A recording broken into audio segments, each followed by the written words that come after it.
WRN show का time हो चुका है। आज हम बात करेंगे बहुत ही अच्छे एक टॉपिक पर, भारत पाकिस्तान सीज फायर 5 पर। चलिए हम बात करते हैं पाकिस्तान सीज फायर 5 पर। पाकिस्तान और भारत के अंदर जो युद्ध हुआ था, मई के अंदर हुआ था, इस युद्ध को लेकर एक बहुत अच्छी तरीके से विश्लेषण किया जा रहा है।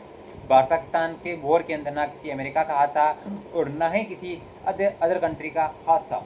ये सिर्फ एक सोची समझी चाल थी जो अमेरिका के राष्ट्रपति ने बनाई थी। कि अभी भी बहुत बार बोल चुके हैं, 30 से प्लस बार बोल चुके हैं कि भारत पाकिस्तान का सीज फायर मैंने करवाया था। मैं ये कहना चाहता हूँ उन्होंने नहीं करवाया था, जबकि लोकसभा के अंदर पीएम मोदी ने बोल चुके हैं, सदन के अंदर बोल चुके हैं ये बात। भारत पाकिस्तान सीज फायर किसी दूसरे देश ने नहीं करवाया था, बल्कि एक सोची समझी चाल थी अमेरिका की भारत की सरकार को गिराने के लिए।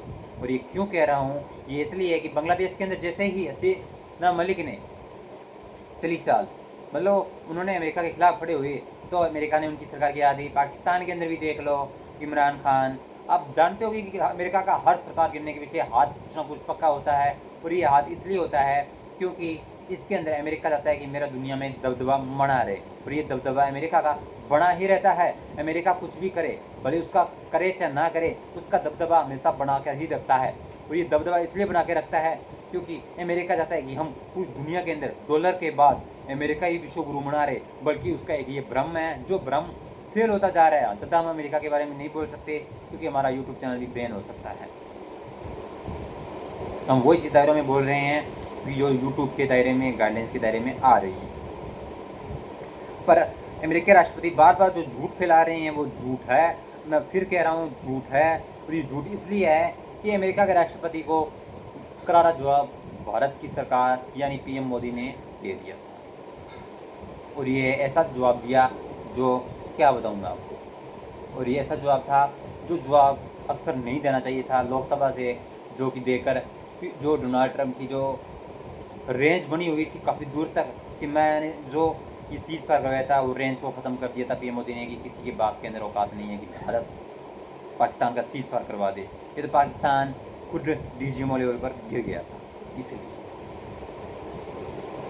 चलिए हम इतनी बात आपको समझा पाए, इसके लिए भी आपने इतनी न्यूज़ सुनी, इसके लिए मैं थैंक यू कहना चाहता हूँ। पर अभी ये मैटर हैंडल नहीं हुआ है। इस मैटर को और आगे बढ़ाने की तैयारी है कि इस बार अगर युद्ध होता है तो इस युद्ध में पाकिस्तान का खात्मा तय है। ये मैं बात क्यों कह रहा हूँ कि अमेरिका की वजह से हम कुछ लिहाज बरत रहे थे कि चलो ठीक है अमेरिका से दोस्ती बनी रहे, भारत के सपोर्ट में एक चीज़ और बनी रही ताकि हम चाइना को काउंटर कर सकें।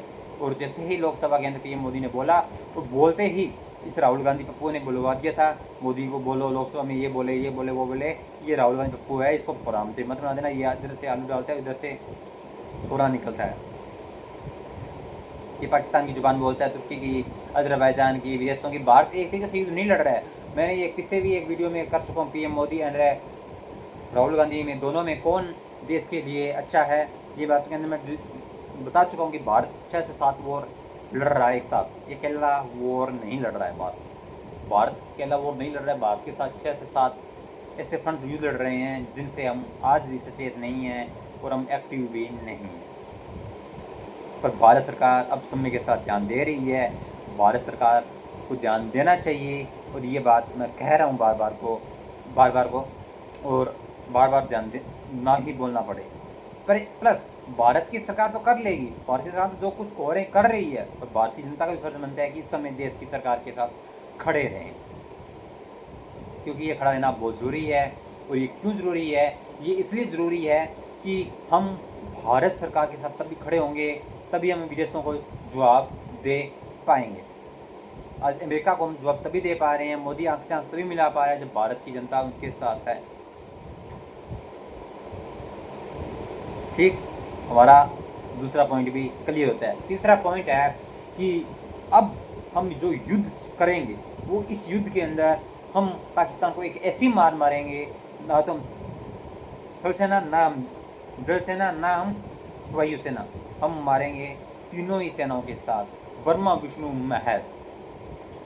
आज थोड़ा हम ग्रंथों की ओर भी लेकर जा रहे हैं आपको कि अगर ये तीनों देवता पूरी पृथ्वी को चला रहे हैं, पूरे ब्रह्मांड को चला रहे हैं, पूरी सृष्टि का रचनाकार यही लोग हैं, तो सोचो हम पाकिस्तान के रचनाकार तो हम ही हैं। हम ही उसके बाप हैं। आया ना सही पॉइंट पर लेके मैं आपको। ये इसलिए हो गया था कि ब्रह्मा विष्णु महेश तीनों सेनाएं मिल गई तो पाकिस्तान को, अगर ये शिव भगवान, विष्णु भगवान, ब्रह्मा जी और तीनों मिल जाए तो पृथ्वी का 1 मिनटों में नाश कर सकते हैं। वैसे ही ठीक है, भारत की तीनों सेनाएं अगर मिल जाएगी तो मिनटों में पाकिस्तान का नाश हो जाएगा। इस बार हम अमेरिका का लफ्जा लाज कुछ नहीं बख्शेंगे। बाढ़ में जाए अमेरिका, पाकिस्तान को ऐसी बाढ़ मारेंगे जो पाकिस्तान कभी सोची नहीं है, कल्पना में भी नहीं सोची है। जो पीएम मोदी ने बिहार में बोला था कि हम ऐसी ही सज़ा देंगे आतंकियों को, कल्पना में भी कभी नहीं सोचा है। और वो वादा बहुत जल्द पीएम मोदी पूरा कर सकते हैं। वैसे पाकिस्तान की ओर से वापस धमकी आने लग गई है युद्ध की ओर कि हम परमाणु बम है, हमारी दुनिया ख़त्म कर देंगे। और विश्व को भी एक्टिव हो जाना चाहिए इस समय कि ये जो युद्ध है वो पाकिस्तान आधा दुनिया ख़त्म करने की बात कर रहा है तो इसके परमाणु हथियार छीन लिए जाने चाहिए। हम किस्मत अच्छी है पाकिस्तान की कि इस समय मोदी प्रधानमंत्री है, योगी नहीं है। और योगी होता तो वो किसी की भी बात की भी नहीं सुनती। पाकिस्तान तो बहुत कुत्ती चीज़ है, पाकिस्तान तो एक है बहुत कुत्ती चीज़ है। और मैं हूँगा तो मैं तो बाप क्या किसी के दादा की भी नहीं सुनूंगा। बाढ़ में जाए, हम खुद ही दादा हैं, खुद ही बाप है। तो इस चीज़ का भी आप ध्यान रखें। पॉइंट नंबर 3 कंप्लीट होता है। पॉइंट नंबर 4 के अंदर हम बात करें कि पाकिस्तान के अंदर फिर से आतंकवादी एक्टिव हो चुके हैं। और ये इस बार ऐसे एक्टिव हो चुके हैं आतंकवादी, जिन आतंकवादियों को मैं फिर कहना चाहता हूँ कि ये आतंकवादी एक्टिव तो हुए हैं, प्लस इन्होंने एक ऐसी मार रच दी है कि इस बार पाकिस्तान के अंदर यूपीआई, जहाँ डिजिटल के अंदर गूगल पे, फ़ोन पे, पेटीएम यूज़ कर रहे हैं कि हम अपने देश को आगे बढ़ाने के लिए चला रहे हैं। और यही लोग उसी चीज़ का गलत फ़ायदा उठाकर 121 करोड़ फंड इकट्ठा करने में लगे हुए हैं। इनका 37 करोड़ से भरने का जो इनके ठिकाने वो उनकी मदद हो जाएगी। कि बच्चे जो पेमेंट इनसे ये हथियार खरीदेंगे, ड्रोन खरीदेंगे, छोटे छोटे ऐसे हथियार खरीदेंगे जिन हथियारों से भारत के अंदर हवाई अटैक हो सकें। और ये अटैक होते ही हमारे देश के अंदर एक ऐसा विस्फोट होगा, हमारे हिंदुओं के अंदर फिर से एक टकराव पैदा करेंगे। और ये जो पहलगाम में जो साजिश रची थी, सेम वही साजिश हमारे साथ वापस रचेंगे ये। और मैं बीजेपी की एक और बात कहना चाहता हूँ। बीजेपी जो हरियाणा की सरकार है, राज्य सरकार है वहाँ पर, और मैं उन्हें कहना चाहता हूँ अनिल विज को कि बहुत शर्म की बात है, ये बीजेपी के लिए भी है और अनिल विज के लिए भी है। सॉरी, अनिल विज नहीं, नायब सैनी के लिए, वहाँ के सीएम है अनिल विज जी। मैं आपसे सोच चाहता हूँ, इस वीडियो में आपका नाम ले लिया मैंने। नायब सैनी है जो इन्होंने, जो मनीषा नाम का रेप हुआ है, इसके अंदर अभी तक इन्होंने कोई तरह का एक्शन नहीं लिया।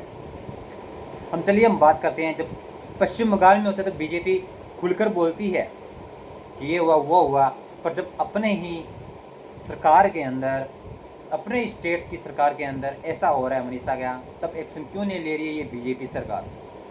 बताओ। मैं जानना चाहता हूँ बीजेपी की सरकार, नायब सैनी की सरकार से। ठीक, चलिए बताइए हमें कि मनीषा के लेकर अभी तक एक्शन क्यों नहीं लिया। अगर आप एक्शन ले लेते हो, ये वीडियो थोड़ा लेट पहुंचता आपके पास, तो हम इसके लिए भी माफ़ी चाहते हैं। आपको एक्शन लेना चाहिए, कोई भी हो। रेप के अंदर पता लगाया जाए। कभी कभी रेप के अंदर कुछ घटनाएं, जिसमें मैं रेप को लेकर वीडियो बनाऊंगा 4-5, उनके अंदर विश्लेषण करूँगा कि रेप के अंदर कभी कभी लड़के भी गलत तरीके से फंस जाते हैं। अक्सर रेप होता नहीं है, कभी लड़कियाँ उनका फ़ायदा उठा कर लड़कों को ब्लैकमेल करके फंसा भी देती है। तो अगर लड़की गलत होती है तो लड़की को भी सज़ा होनी चाहिए, सख्त से सख्त। जब मैं प्रधानमंत्री बनूंगा तब इस पर सख्त कदम लेके आऊँगा, जिनको मैं विश्लेषण करूँगा 4 से 5 वीडियो के अंदर। चलिए हम इस टॉपिक के अंदर ये बात ना लिखा है। मैं बात फिर कहना चाहता हूँ कि हमारे भारत और पाकिस्तान के अंदर जो ये टकराव होगा इस बार, एक बहुत अच्छा देखने को टकराव होगा।